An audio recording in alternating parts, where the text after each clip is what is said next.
Yes, students.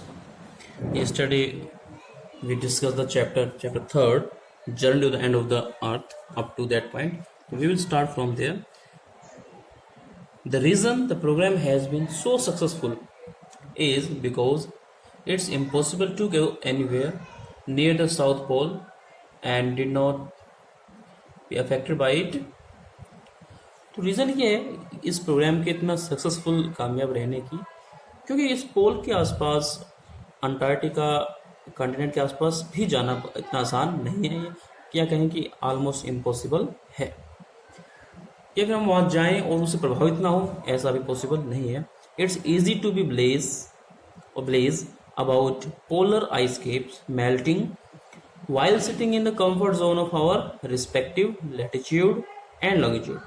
तो बहुत आसान सी बात है जब हम पोलर आइस केप्स के बारे में ब्लेज करते हैं, we think carelessly and we are indifferent, quite indifferent, क्योंकि वो दूर की चीज़ है, हमें समझ में नहीं आ रही, क्योंकि हमसे बहुत दूर है। हम उससे टीवी वॉच कर रहे हैं या उसके बारे में विचार कर रहे हैं सिर्फ बिना उसका रियल एग्जामिन किए हुए। तो बहुत आसान है कि हम आइस केप्स को पिघलता हुआ देखें, मेल्टिंग करते हुए देख पाए। आप ब्लेज देख सकते हो, वर्ड इम्पॉसिबल भी मुश्किल हो सकता है, मेल्टिंग भी वर्ड है। तो जब हम देखते हैं अपने घरों में बैठ करके टीवी पे कि आइस केप्स मेल्ट हो रहे हैं, या न्यूज़ सुनते हैं कि आइस केप्स पिघल रहे हैं, specially sitting in the comfort zone, जो हमारा कंफर्ट जोन है, जहाँ हमको परेशानी ही नहीं हो रही, of our respective latitude and longitude. जब हमने रिस्पेक्टिव, जो विशेष रूप से हमारे लैटिट्यूड है और लॉन्गिट्यूड है, जब हम उस पोजीशन में बैठ करके इनको देखते हैं तो हम उससे ज़्यादा प्रभावित नहीं होते, क्योंकि हम मान लीजिए इंडिया में रह रहे हैं तो हमारे जो लैटिट्यूड है वो रिलैक्स लैटिट्यूड है। साउथ से हम देखें तो ऑलमोस्ट आइसो टेम्परेचर रहता है वहाँ पे। थोड़ा नॉर्थ में सीजनल है, गर्मी सर्दी होती है। और जब लॉन्गिट्यूड की बात करें तो यहाँ पे टाइम जोन भी इतना रिलैक्स है, कोई परेशानी नहीं होती है। अगर आपको लैटिट्यूड समझ में नहीं आ रहा तो इसे बोलते हैं अक्षांश, और लॉन्गिट्यूड होते हैं देशांतर। ये ज्योग्राफिकल वर्ड्स हैं, आपने जरूर 10th क्लास में रीड आउट किए होंगे। लेकिन जब हम विजिबली इन चीज़ों को, इन ग्लेशियर्स को रिट्रीटिंग करते हुए देखते हैं, जब हमारे सामने ग्लेशियर्स, जो आइसी रिवर्स हैं, बहती हुई नदियां हैं जो बिल्कुल जमी हुई हैं, फ्रोजन स्टेट में है, जब हम उन्हें रिट्रीटिंग होते देखते हैं, रिड्यूसिंग होते देखते हैं, पीछे हटते हुए देखते हैं, और जो आइस सेल्स हैं, जो आइस की सेल्स हैं, सेल्फ या सेल्स हैं, वो कोलैप्स होती हैं, टूट के गिरती हैं, एक तरफ हट जाती हैं मेन पार्ट से। You begin to realise that the threat of global warming is very real. तब हम ये रियलाइज करना बिगिन करते हैं, शुरू करते हैं, हमें रियलाइज हो जाता है, महसूस होता है कि जो थ्रेट जिसके बारे में हम सब लोग बात करते हैं, कंफर्ट जोन में बैठ करके डिस्कस करते हैं, मीटिंग्स करते हैं, तो इतना इफेक्टिव वो नहीं होता है। लेकिन जब हम उसको फेस टू फेस देखेंगे तो हमें जो ग्लोबल वार्मिंग की थ्रेट है, जो डेंजर है कि ग्लोबल वार्मिंग, अभी हम फील भी नहीं होती ग्लोबल वार्मिंग क्या हो रहा है, कुछ नहीं होता। हम एसी, अपने एसी में बैठे हैं, एसी रूम में बैठे हुए हैं, या कंफर्टेबल घरों में बैठे हुए हैं, तो इतनी समस्या नहीं हो रही। लेकिन जब हम वास्तव में इन्हें रिड्यूस होते देखते हैं तो समझ में आता है कि जो थ्रेट है, जो डेंजर है ग्लोबल वार्मिंग का, और जो इफेक्ट है ग्लोबल वार्मिंग का, वो वास्तव में बहुत ही ज़्यादा है। देखिए last paragraph at the page number 21, last paragraph हम पढ़ रहे हैं। Antarctica because of her simple ecosystem and lack of biodiversity. Antarctica क्योंकि एक बिल्कुल आइसोलेटेड प्लेस है, लोनली प्लेस है, ज़्यादा लोग वहाँ पे आपको नहीं मिलेंगे, तो यहाँ का अपना बहुत ही सिंपल सा एक इकोसिस्टम है। अर्थ की तरह ज़्यादा कॉम्प्लेक्स नहीं है, अर्थ के जो अदर पार्ट्स हैं उसके ज़्यादा कॉम्प्लेक्स नहीं है, इतनी डाइवर्सिटी वहाँ देखने को नहीं मिलती। तो यहाँ पे लैक ऑफ बायोडाइवर्सिटी, बायोडाइवर्सिटी में बहुत वैरायटी आपको नहीं मिलेगी, बहुत कमी है यहाँ बायोडाइवर्सिटी की। जो बायोलॉजिकल थिंग्स हैं वो काफ़ी कम है, डाइवर्सिटी वहाँ पे नहीं मिलेगी, डिफरेंसेस नहीं है जैसे कि हम एशिया में देखते हैं। Is the perfect place to study how little changes in the environment can have big repercussions. तो जब हम इस प्लेस को स्टडी करते हैं और जो छोटे छोटे हम पाते हैं, जो छोटे छोटे चेंजेस हैं एनवायरनमेंट में, पर्यावरण में, किस तरह से उनके रिपरकशंस बहुत बड़े बड़े निकलते हैं। रिपरकशंस होते हैं रिजल्ट्स, कंसिक्वेंसेस, उन्हें जो परिणाम आते हैं, रिपरकशंस आते हैं, वो काफ़ी बड़े होते हैं, हालांकि चेंजेस बहुत छोटे छोटे होते हैं, रिजल्ट्स काफ़ी बड़े होते हैं। Take the microscopic phytoplanktons. अब हम यहाँ पे माइक्रोस्कोपिक जो कि बहुत माइन्यूट है, स्मॉलर है, फिटोप्लैंक्टन्स का एग्जाम्पल ले लेते हैं। फिटोप्लैंक्टन्स का एग्जाम्पल ले लेते हैं। फिटोप्लैंक्टन्स क्या होते हैं? Those grasses of the see that nourish and sustain the entire southern oceans food chain. तो ये वो ग्रासेस है of the see that nourish, जो नरिश करती है, नरिश होता है पालन करती है, एक प्रकार से पोषण पहुंचाती है, और पूरे साउदर्न ओशन की जो फूड चेन है उसको सस्टेन करती है, बनाए रखती है, मेंटेन रखती है।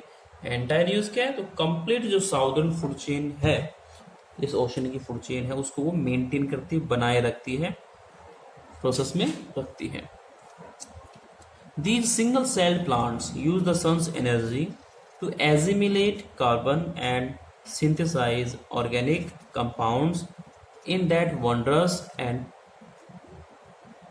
तो ये जो सिंगल सेल्ड, हमने फिटोप्लैंक्टन्स की बात की थी, तो ये क्या होते हैं? ये सिंगल सेल्ड प्लांट्स होते हैं। सिंगल सेल्ड प्लांट्स माइक्रोस्कोपिक है और सिंगल सेल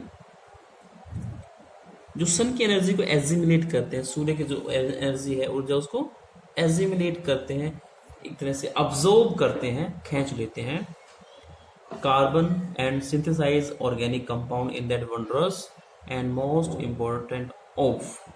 तो इनका जो प्रोसेस है फूड को प्रोड्यूस करने का, वो एक अलग स्टाइल है। वो सन से एनर्जी अब्जॉर्ब करते हैं, कार्बन लेते हैं, और सिंथेसाइज जो ऑर्गेनिक कंपाउंड्स हैं उनका यूज करके, जिनको वो सिंथेसाइज कर सकते हैं, जो चीज़ें ऑलरेडी हैं उनको मिक्स करके संश्लेषण जो बनाते हैं, तो इन कंपाउंड्स को इकट्ठा करके बहुत ही वंडरस वे में, एक वंडरफुल वे में, और सबसे इम्पोर्टेंट जो तरीका है वो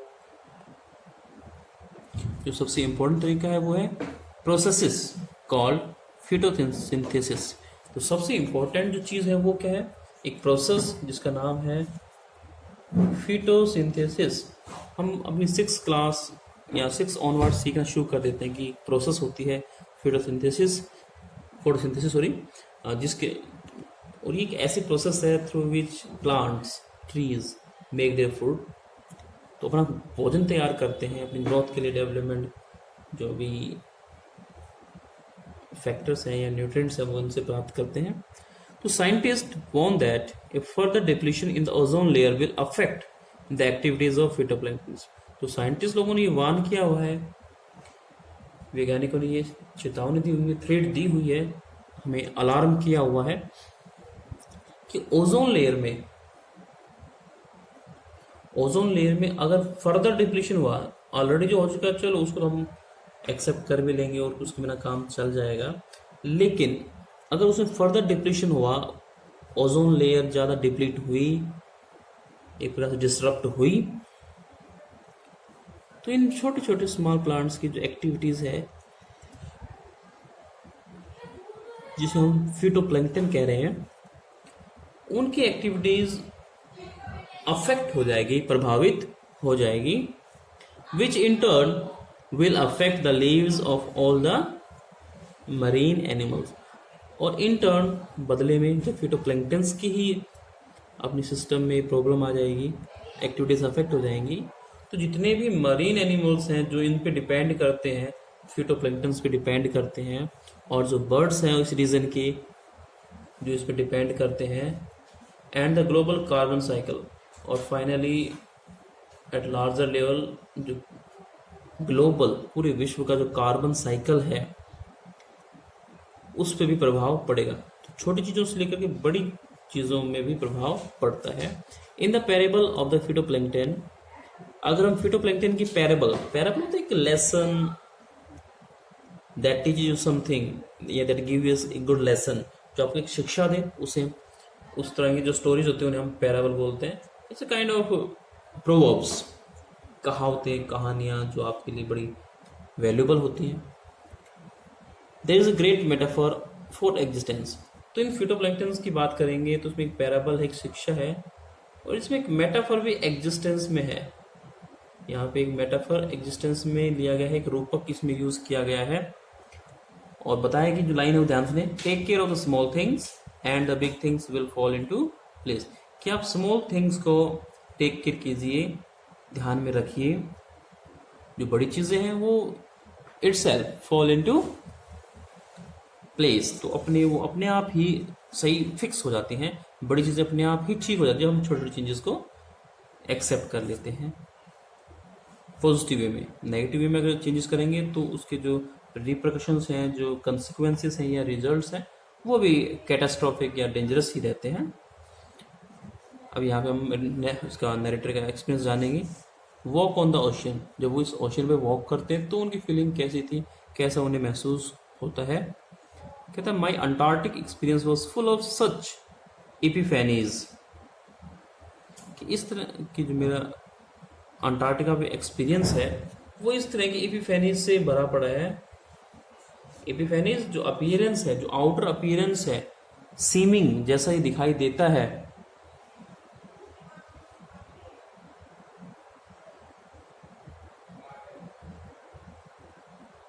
तो हम बात कर रहे थे यहाँ पे एपिफेनीज की, ये अपीयरेंस होती है, आउटर लुकिंग होती है। तो इस तरह की बाहरी चीज़ों से जो अपीयरेंस वहाँ पे देखी उसने अंटार्कटिका में, उनसे भरी पड़ी है उसकी memory. But the best occurred just short of the Antarctic circle eight 65.55 degrees south. तो सबसे बड़ी जो एक घटना हुई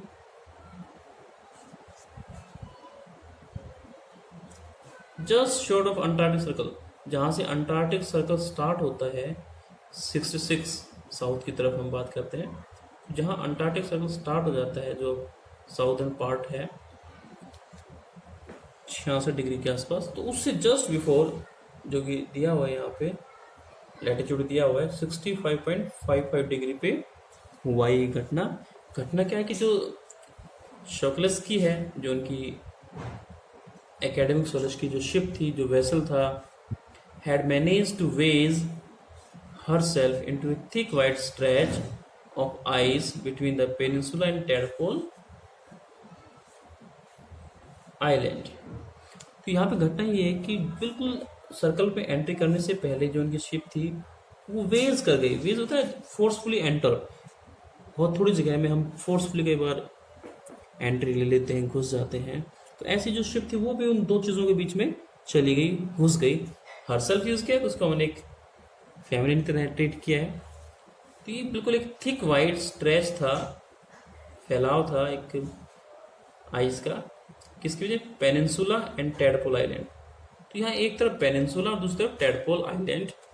पेनिनसुला आप समझते हो एक piece of land that is covered at least 3 sides with water, पानी से घिरा रहता है। एक प्रकार से उपमहाद्वीप हम इसे बोलते हैं, जैसे इंडिया को भी उपमहाद्वीप इसी कारण से कहते हैं क्योंकि ये 3 तरफ से पानी से घिरा हुआ है और लैंड मास है। और एक तरफ टैडपोल आइलैंड था, उनके बीच में जाकर ये शिप फंस जाती है इनकी, which was preventing us from going any further. और रिजल्ट ये हुआ कि अब वो एनी फर्दर जाने से प्रिवेंट हो गए, रुक गए। तो इस एक्सीडेंट ने उन्हें रोक दिया और आगे वो नहीं बढ़ सके। The captain decided we were going to turn around and head back north। और कैप्टन ने डिसाइड किया कि we were going to turn, कि हम टर्न करने वाले हैं, हम दिशा चेंज करने वाले हैं, अराउंड एंड हेड बैक, और बिल्कुल पीछे जाएंगे नॉर्थ की तरफ। बट बिफोर वी डिड, और इससे पहले कि हम लोग ऐसा करते, we were all instructed to climb down. तो हमें इंस्ट्रक्शन मिली कि हम सभी क्लाइंब डाउन, नीचे उतर जाएं। किसके? Climb down the gangplanks. जो गैंग प्लैंक्स थे, गैंग प्लैंक्स मतलब कि प्लैंक से बना हुआ एक स्ट्रेच होता है शिप पे, जो उतरने के लिए या बोर्ड होने के लिए यूज़ किया जाता है। तो गैंग प्लैंक से आप नीचे उतरे, सभी जो एस्पायरेंट्स थे वहाँ पर या पार्टिसिपेंट्स थे सभी नीचे उतरे। And walk on the ocean, कि आप ओशियन पे घूमे। So there we were all 52 of us.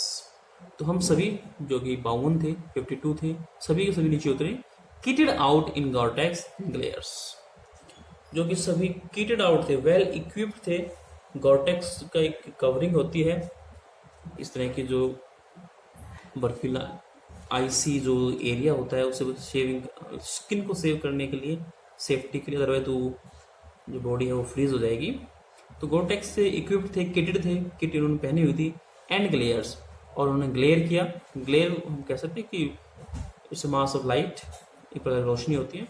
Working on a stark whiteness that seem to spread out forever. तो हम एक वाइट स्टार्क वाइट वर्किंग कर रहे थे हम लोग किस पे, ऑन स्टार। स्टार होता है अनअवॉइडेबल, अनअवॉइडेबल जहां तक वो देख पा रहे थे देयर वाज आइज एवरीवेयर, तो चारों तरफ आइज थी। स्टार का है अनअवॉइडेबल, बच ही नहीं सकते आइज को देखे हुए।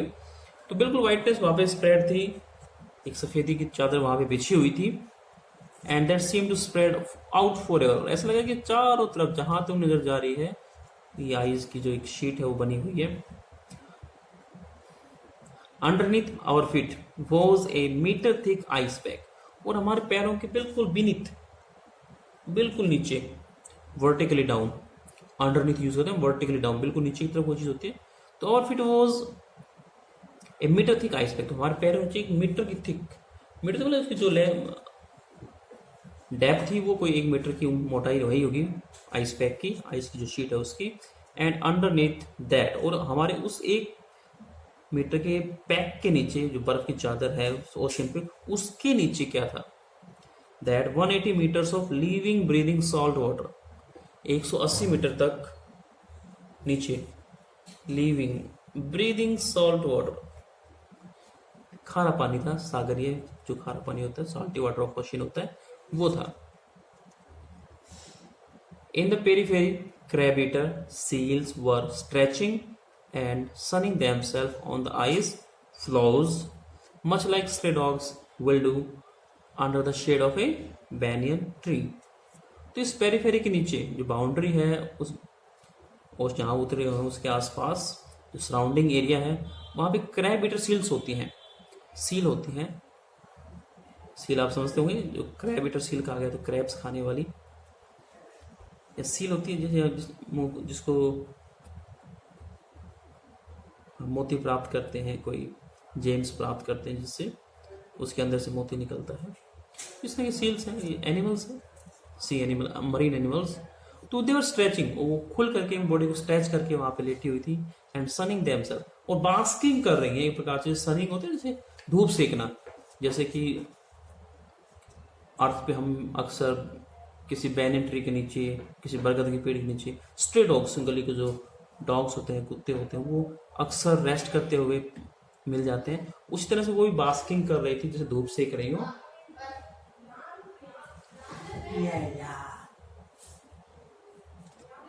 धूप सेक रही थी वो।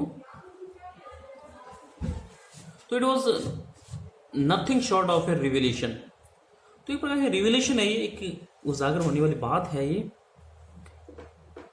एवरीथिंग डज इंडीड कनेक्ट, कि हर चीज दुनिया में आपस में कनेक्टेड है, तो उन सब चीजों का आपस में एक कनेक्शन है।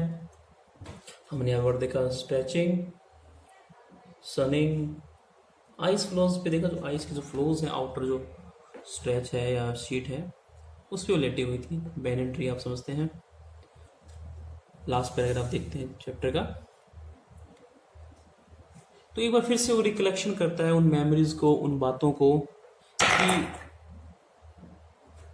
9 टाइम जोन्स, 6 चेक पॉइंट्स, कि वो 9 टाइम जोन्स क्रॉस करके अंटार्कटिका पहुंचे थे। 6 चेक पॉइंट्स, 6 चेक पॉइंट जहां सिक्योरिटी चेक हुई उनकी। 3 bodies of water and many ecosphere, बहुत सारे इकोस्फीयर पार करके वो लोग अंटार्कटिका के आंचल पे पहुंचे थे। I was still wondering about the beauty of balance in play on the planet, तो इस प्लेनेट पे जो ब्यूटी ऑफ बैलेंस है, जो ब्यूटी ऑफ बैलेंस, सुंदरता का जो बैलेंस है, हर एक एरिया की अपनी अलग खूबसूरती है, उस पर वो वंडर कर रहा था, हैरानी शो कर रहा था, सरप्राइज शो कर रहे थे। How would it be if Antarctica were to become the warm place that it once used to be. तो यहाँ पे क्वेश्चन होता है कि क्या होगा अगर अंटार्कटिका एक बार फिर से वार्म प्लेस बन जाता है, जैसा कि एक बार पहले भी हुआ करता था, जैसा कि पहले हुआ करता था। एक बार फिर से अगर ये वार्म प्लेस बन जाता है तो कैसा होगा, संसार में क्या प्रॉब्लम्स होंगी, किस तरह के चेंजेस आएंगे। Will we be around to see it, कि क्या हम ये चीज अब देखने वाले हैं, यानी ये जो चेंजेस हैं क्या ये होने वाले हैं। और would we have gone the way of the dinosaurs, mammoths and woolly rhinos, कि या हम उन रस्तों से दूर निकल आए, उस समय से दूर निकल आए जब डायनासोर्स हुआ करते थे। मैमोस एक ह्यूज एनिमल होते हैं, बड़े बड़े एनिमल्स हुआ करते थे, विशालकाय। एंड वुली राइनोज, और उन्हीं जो राइनोज हैं वो होते थे। All these are animals, big animals जो अब नहीं है। हु इज टू से, कि कौन कह सकता है। But after spending 2 weeks with a bunch of teenagers who still have the idealism to save the world, इन उन बच्चों के साथ में 2 सप्ताह स्पेंड करने के बाद, 2 सप्ताह बिताने के बाद, जो कि टीनेजर्स थे, छोटी उम्र के बच्चे थे, जिनकी आइडियलिज्म अभी भी बनना बाकी था, जिनकी जो आदर्श हैं, एक सोच है, वो अभी भी वर्ल्ड को सेव करने की थी। एक अलग सोच के साथ ये बच्चे वहां से वापस आएंगे। All I can say is that a lot can happen in a million years, कि जो कहा जा सकता है वो ये कि मिलियन ईयर्स में बहुत सारे चेंजेस आ सकते हैं, लाखों वर्षों में, 10 लाख वर्षों में बहुत सारे चेंजेस आ सकते हैं। But what A difference a day makes, तो उसमें एक डे की क्या इंपॉर्टेंस है, एक दिन कितना इंपॉर्टेंट रोल प्ले कर सकता है। यहाँ बात हो रही है कि जो बच्चे वहां पे गए थे, अगर वो कुछ लेसन लेकर के आए हैं तो एक क्षण में सीखा होगा, एक दिन में सीखा होगा। वो एक दिन में सीखी हुई चीज जिसे वो लाइफ लॉन्ग इम्प्लीमेंट करेंगे तो कितना डिफरेंस वो क्रिएट कर पाएंगे, ये देखने वाली बात है। तो this was the chapter, we have studied it word to word. That's all for today. We will discuss some other topic or chapter in our next video. Till then, keep watching, keep learning the videos. Stay home, stay safe. Thank you.